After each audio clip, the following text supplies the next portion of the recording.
Commence à prier. Je vais entendre la prière. Dis Seigneur, 2023, c'est mon année. 2023, mon année. Mon année. Mon année 2023. 2023, c'est mon année. Au nom de Jésus. Au nom de Jésus. Au nom de Jésus. Je déclare que 2023 est notre année. C'est l'année de l'expansion. 2023 est notre année. 2023 est notre année. Au nom de Jésus. Au nom de Jésus. Au nom de Jésus. Au nom de Jésus. Au nom de Jésus. 2023, notre année. Notre année. Notre année. Notre année. Notre année. Notre année. Au nom de Jésus.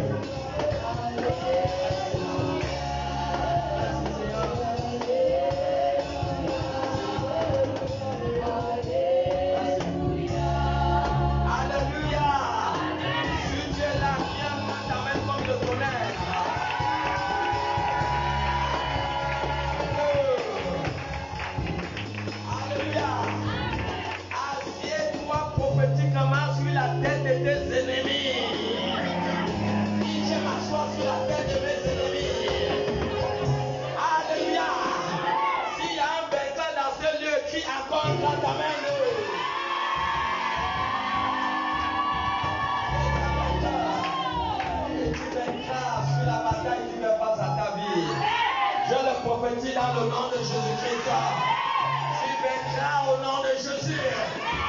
Parce que Romains 8 et 37 te fait comprendre que tu es plus que vainqueur par celui qui t'a aimé.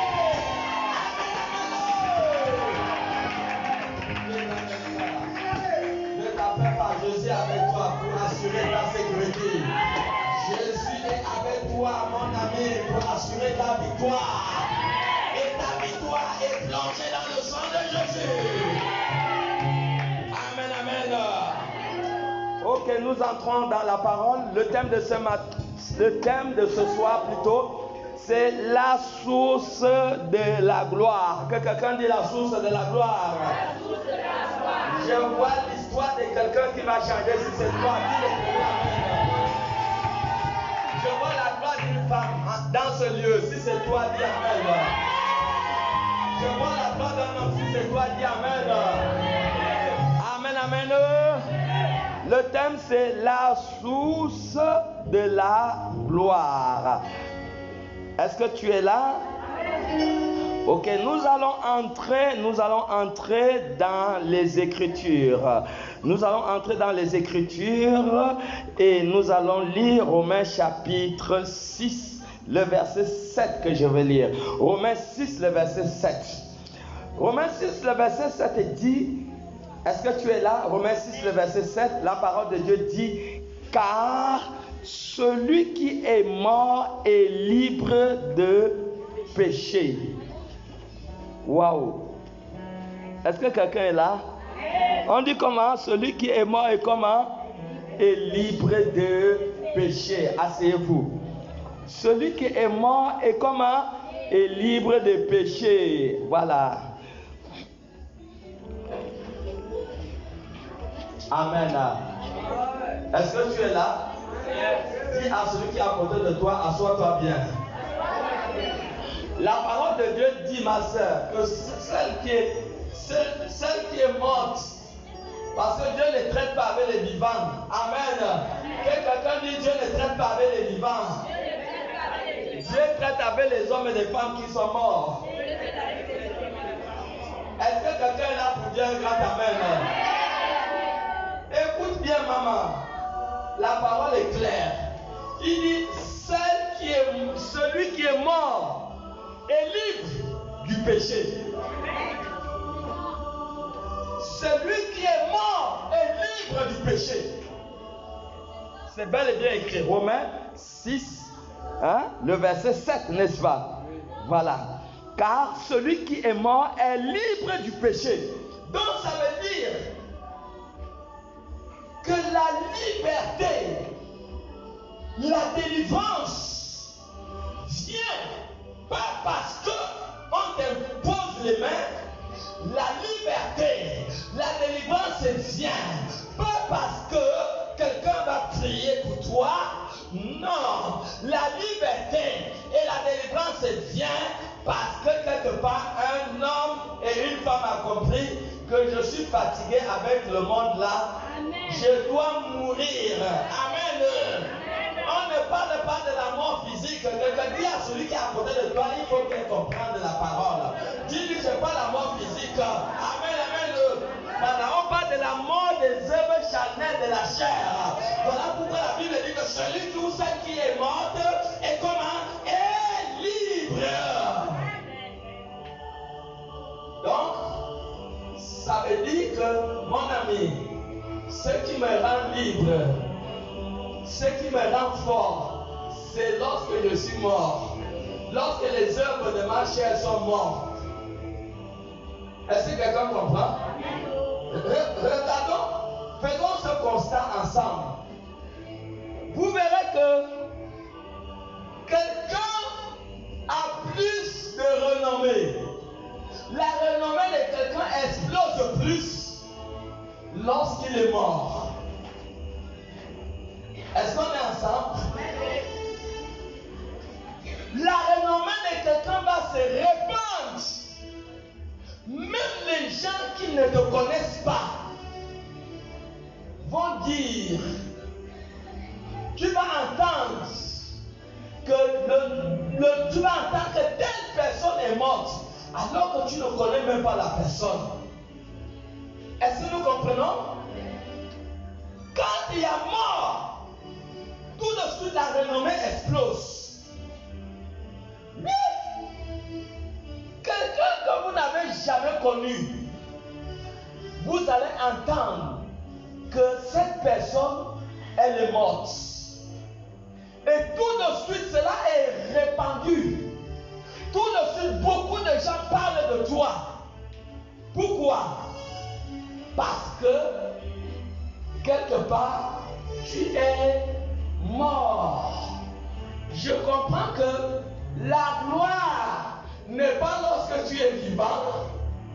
La gloire est lorsque quelqu'un est mort. Ah, est-ce qu'il y a quelqu'un qui comprend quelque chose dans ce lieu? Il y a celui qui est à côté de toi, on dirait que tu n'as encore rien compris. Bon, écoute bien. Pourquoi lorsque quelqu'un est malade, frère? Quelqu'un est malade, il faut 300 000 pour sauver la personne. Il faut faire 300 000 seulement que l'hôpital a demandé pour sauver quelqu'un. La famille va faire la contribution. On va amener 100 000 pendant que la personne vit. Ils n'ont même pas pu faire sortir même 150 000, 200 000 pour sauver la personne à l'hôpital. Wow! Est-ce que quelqu'un est en train de comprendre où on est bien? Yeah! Pendant que la personne vit, ma soeur, on a besoin de 300 000 seulement. Mais c'est 100 000 qui va sortir. Les gens jouent les durs. Alors que quelqu'un entre la vie et la mort, les gens jouent les durs. Mais lorsque la personne décède, mon frère, vous allez voir qu'il y a plus de 2 millions de francs qui vont sortir. Wow! Donc il y a plus de gloire dans la mort lorsque quelqu'un est vivant. Est-ce qu'on va s'arrêter pour le Seigneur?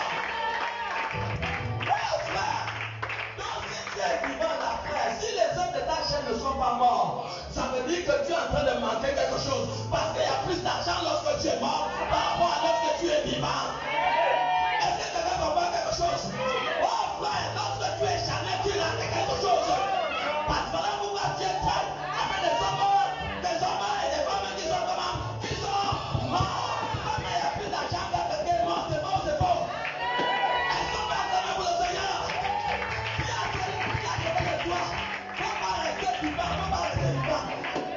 Dans le physique là, il n'y a rien. Il y a beaucoup d'argent dans chaque quelqu'un mort. Amen. Il y a plus d'argent, frère. Parce que ça, on ne peut pas expliquer ça. Comment quelqu'un vit, on a besoin de 300 000 francs pour sauver la personne. Il y a de la vie et de la mort. C'est 100 000 qui sont comment? Tu peux expliquer ça comment? Maintenant, quand quelqu'un meurt, on voit, bon, moi je suis son oncle, je vais payer le cercueil, moi je suis son cousin, bon, moi je vais me charger du cabot, l'autre te dit, bon, moi, quand tu totalises l'argent, frère, ça n'est pas il y a 2 millions. Oh, et les gens étaient où quand la personne était vivante? Frère, quand tu es vivant là, tu rates la gloire de Dieu. Tu comprends? Parce que la gloire de Dieu se trouve dans la mort. Voilà pourquoi Dieu ne traite pas avec les hommes vivants. Voilà pourquoi Dieu te travaille. Il te tue d'abord. Oh, tu as vu le médecin qui opère quelqu'un sans tuer la personne. Quand le médecin veut réparer quelqu'un qui a un abcès dans le ventre, on va opérer la personne, fait comment? Le médecin tue d'abord la personne parce qu'on ne peut pas te réparer vivant. On ne peut pas t'opérer vivant, c'est impossible. On doit d'abord te tuer pour te réparer. Voilà pourquoi Dieu traite avec des hommes et des femmes morts. Si tu es vivant, t'amplifies toi-même. Parce que Romains 6,7 nous a dit comment? Lorsque quelqu'un est mort, il est comment? Il est libre. Il est libre. Waouh! La célébrité dans la mort, maman. Maman. En Iran aujourd'hui, il y a des grèves, non? Et la grève, qu'est-ce qui a commencé? J'ai vu une femme iranienne qui avait mal porté le foulard, non? Les policiers l'ont maltraité jusqu'à ce qu'elle est morte. Est-ce que tu connaissais la femme là-bas?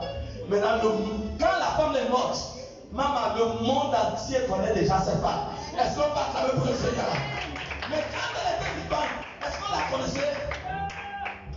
Waouh, maman, la gloire est dans la mort. Si tu résistes, pour résister, pour ne pas briser les œuvres charnelles de la chair, tu seras toujours vivant. Et tu vas rater tout ce qu'on appelle la grandeur, la renommée. Tu vas rater ce qu'on appelle la gloire. Parce que tu es vivant. Amen. Comment pensez-vous que lorsque un journaliste est tué parce qu'il a défendu les causes de la nation, le journaliste là, on ne le connaissait pas avant. Mais lorsqu'on le tue, lorsqu'il est tué, tout de suite, sa renommée explose. Il est connu de partout. Il est connu de partout. Est-ce que quelqu'un comprend? Je prends l'exemple, à ce moment, il y a un journaliste qui a été tué au Cameroun. Vous voyez, sa renommée est répandue partout. Aujourd'hui, même les gens qui ne le connaissent pas. Mais quand il était vivant, frère, personne ne le connaissait. Est-ce que nous voyons un peu? Nous voyons que si nous résistons au brisement, nous résistons à la parole de Dieu, nous sommes en train de rater quelque chose. Nous ratons quelque chose. Nous ratons quelque chose. J'ai découvert aujourd'hui qu'il y a une puissance. Tous ceux qui meurent pour la cause de la multitude explosent en gloire. Je vais répéter pour ceux qui sont distraits. Tous ceux qui meurent, frère, comme un journaliste peut mourir pour dévoiler un secret de la nation, il meurt pour la multitude. Automatiquement, lorsqu'on sait qu'il a été tué injustement, sa renommée explose. Il en était de même avec Pierre, les martyrs. Ils ont laissé leur vie. Et leur histoire est mentionnée dans les Écritures. Aujourd'hui,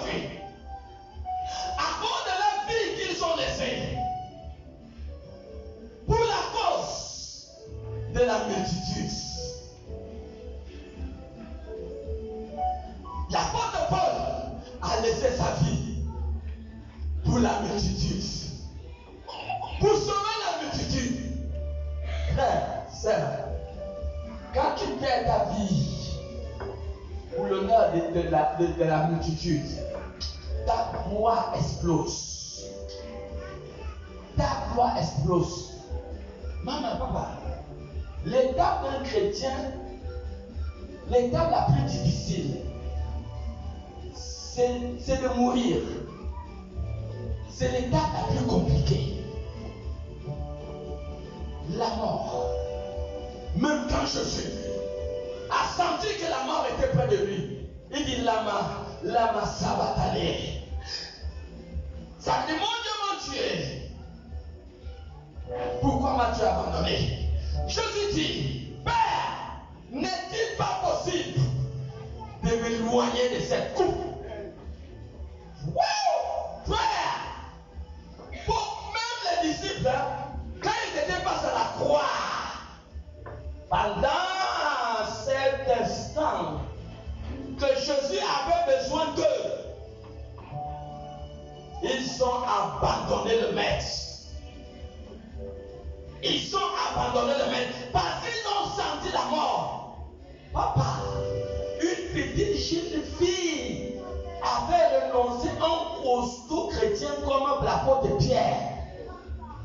Il dit quand même, Jésus lui dit avant la journée là, que avant le matin, avant que le corps ne change, Jésus lui dit, tu me réunieras.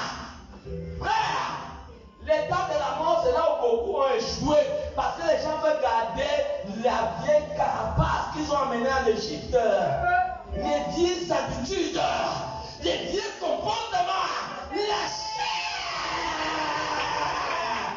Ils ne veulent pas s'en séparer.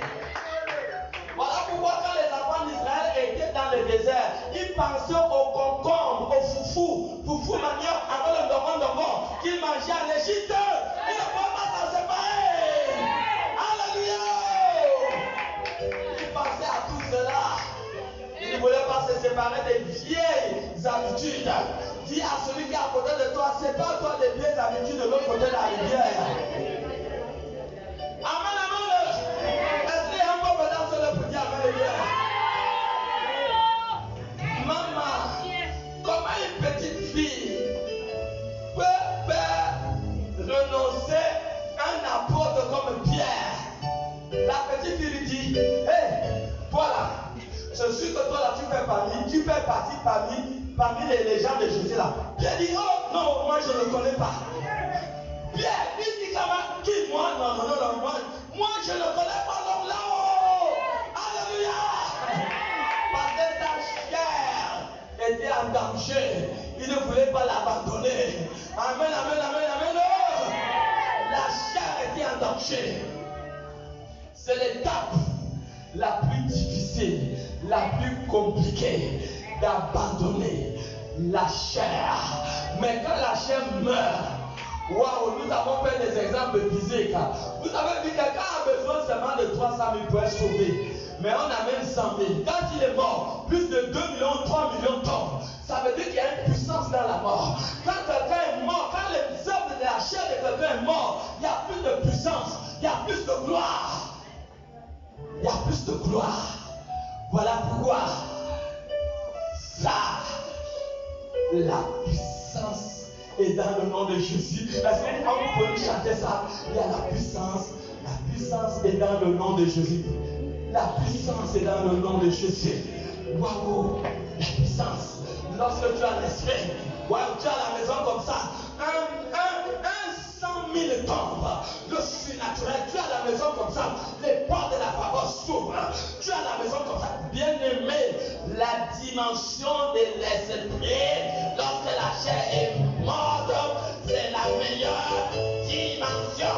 Dieu parle avec nous, surnaturel. Bien aimé, tu regardes un moment, et les hommes ont compassion de toi. Mon ami, quand le gars dit,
ça comment même. Le plus à part, je vous assure qu'ils vont disposer ce qu'ils ont à votre faveur. Amen. Parce que tu n'existes plus. Parce que tu es mort. Amen. Galates 5, le verset 24 dit, oui. Galates 5, 24, il est dit. Oui. Ceux qui sont à Jésus-Christ ont crucifié la chair. Tout ce qui te reprend encore. Ceux qui sont à Jésus-Christ Ceux qui sont en Jésus ont crucifié la chair. ont crucifié la chair. Avec ses passions. Avec ses passions. Et ses désirs. Et ses désirs. Est-ce que quelqu'un comprend? Ceux qui sont en Jésus, on fait comment? Ils ont crucifié la chair. Moi, mes amis, personne ne veut être pauvre. Chaque croyant veut être hyper puissant. Amen. La puissance est dans la dimension de l'esprit. Lorsqu'il n'y a plus la chair, Romains 6, 26, Romains 6 plutôt, lorsqu'il n'y a plus la chair, tu deviens puissant. Lorsqu'il n'y a plus les œuvres de la chair, tu deviens puissant. Tu deviens hyper puissant. Toi-même, tu vas voir la parole de Dieu. Dieu n'est pas un menteur. Romains 6 dit quoi? Il est dans Romains 6. Oui, oui. Sachant que notre vieil homme Notre vieil homme a été crucifié avec lui, avec le corps du péché avec le corps du péché, fut détruit, détruit, pour que nous soyons plus esclaves du péché. pour que nous ne soyons plus esclaves du péché. Car celui qui est mort Celui qui est mort, est libre du péché. quelqu'un qui est mort est libre du péché. Bien aimé, le défi de chaque croyant devait être arrivé à Golgotha. Est-ce que vous pouvez nous chanter de cet article à Golgotha? Bien aimé, le défi de chaque homme est d'arriver à Golgotha. Parce que Golgotha est le lieu de triomphe. Golgotha est le lieu de la victoire. Golgotha est le lieu de la douleur, maman. C'est là-bas où on va couper la chair. À Golgotha, on a trouvé. Oui. Lève-toi encore, danse. Lève-toi, danse encore.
l'adultère, tu dois abandonner le vol, tu dois abandonner tout ce qui est mauvais. La croix, maman, c'est les tables fatales où beaucoup fuient. Ils ont dit non, nous ne pouvons pas faire face à la croix. Beaucoup refusent de faire face à la croix. Alors que la croix, pour le Saint de 14 à 15, le lieu de triomphe, tu ne peux pas vaincre si tu n'arrives pas à la croix.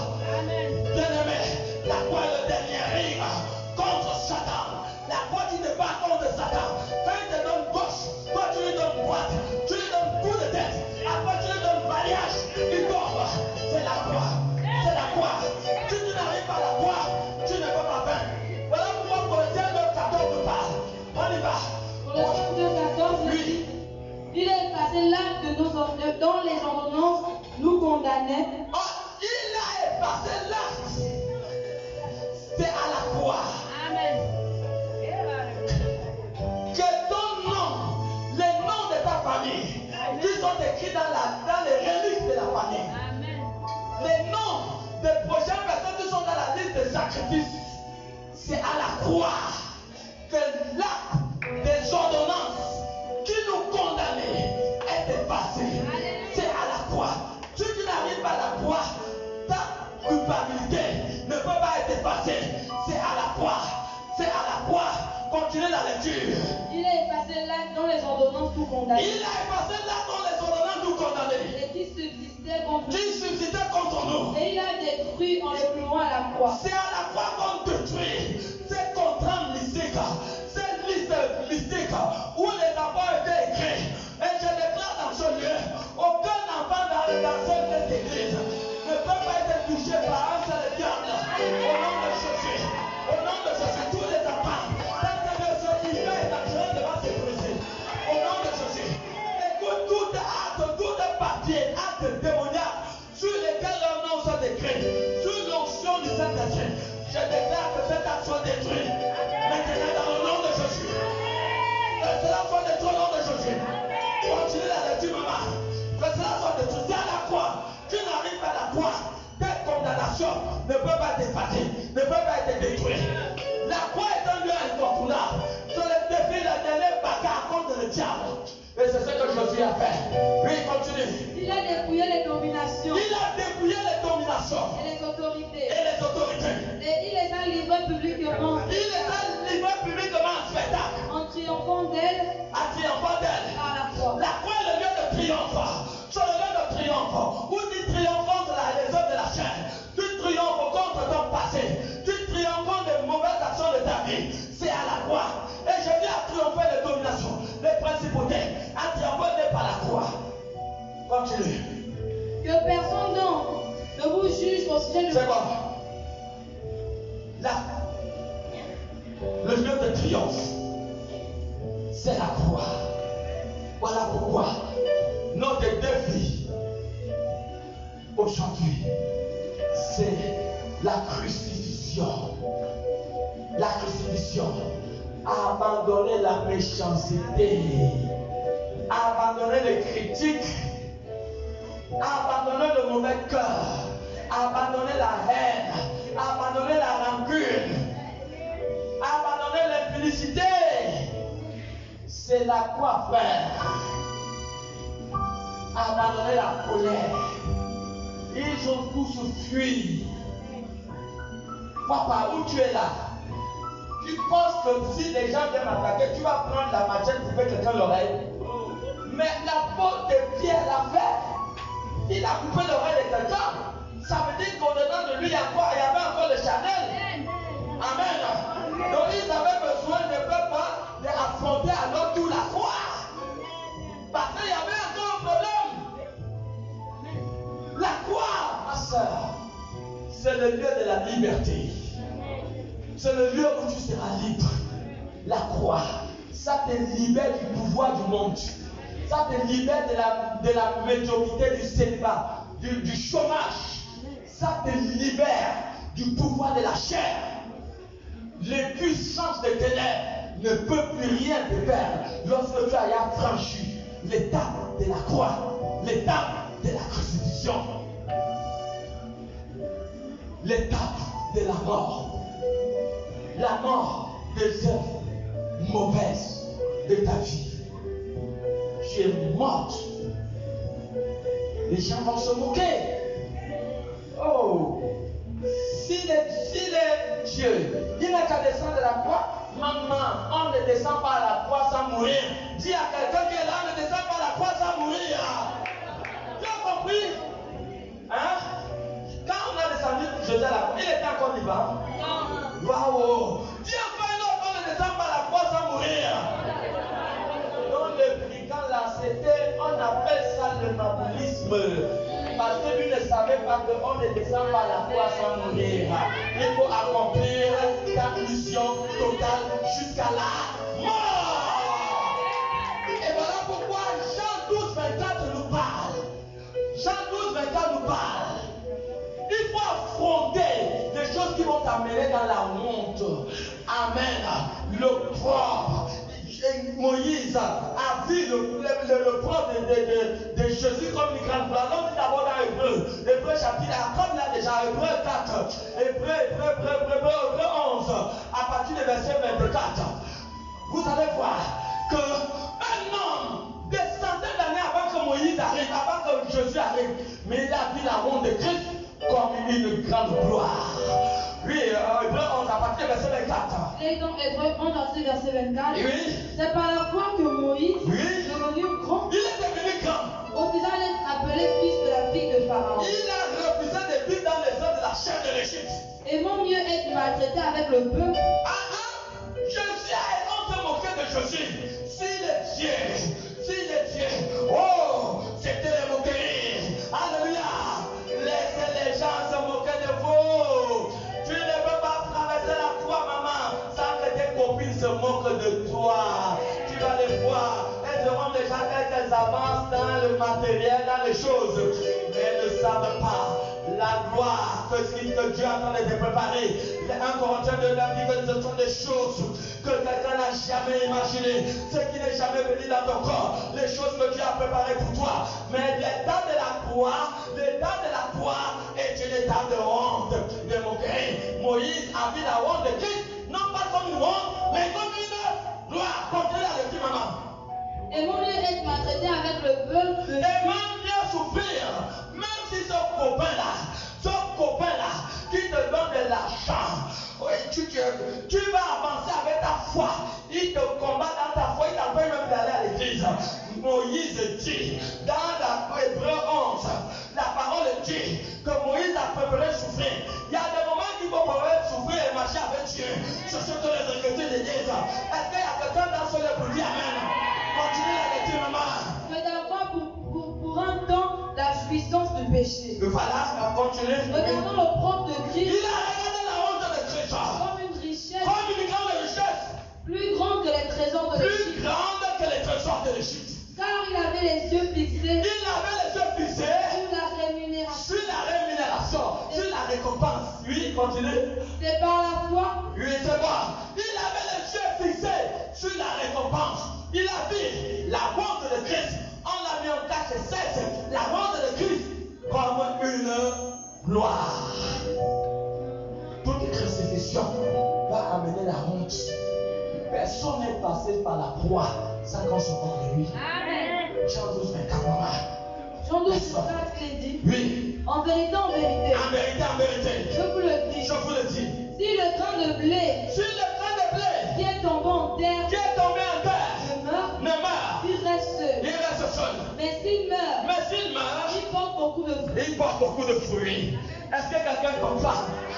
Si le grain qui est enterré ne meurt, maman, toute gloire d'un manguier doit passer par la chair de la mangue qui pourrit. La chair de la mangue doit pourrir. Sinon le manguier avec beaucoup de mangue ne vont pas sortir de cette mangue. Parce que dans cette mangue, il y a des manguiers, il y a des mangues, il y a des manguiers, et des manguiers encore, et des manguiers encore, dans une seule mangue. Mais il faut se mettre la peau de la mangue pourrie. Si la peau de la mangue ne pourrit pas, alors la gloire dedans de la mangue ne peut pas sortir. Qui a celui qui est à côté de toi? Il faut tuer le péché dans ta vie. Oh, il tue le péché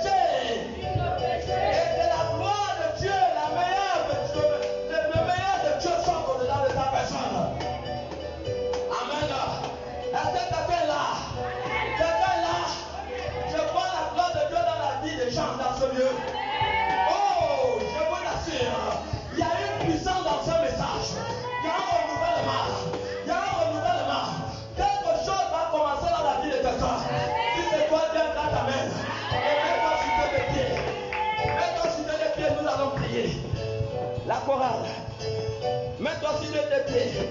Le temps de la gloire est venu. Le temps de la chair, frère, c'est terminé. Papa, sois doux, doux. Aïe, aïe, je ne sais pas comment dire ça. La parole amène nous. Au nom de Jésus. Hey.